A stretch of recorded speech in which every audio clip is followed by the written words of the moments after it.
আমরা পুরাতন কালীবাড়ি দুর্গা মন্দিরে আসছি। দুর্গা পূজার মা দুর্গার দর্শনার্থী আমরা। মা দুর্গাকে যারা এই পর্যন্ত সেবা যত্ন লালন পালন করে আসছেন এবং এই আয়োজন কমিটি যে পরিশ্রম করছে তাদেরকে সকলকে ধন্যবাদ জানাই।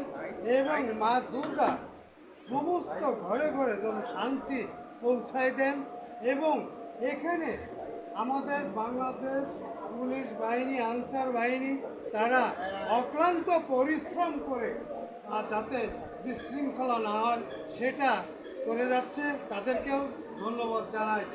এবং ধন্যবাদ জানাই এই পুরোহিত মহোদয়কে, যিনি এখানে সেই সার্বজনীন প্রার্থনা আরাধনা করছেন। তার জন্যই আমরা প্রার্থনা করি মা দুর্গা যেন তাদেরকে আশীর্বাদ করেন এবং আমাদের সকলকেও আশীর্বাদ করেন। ধন্যবাদ।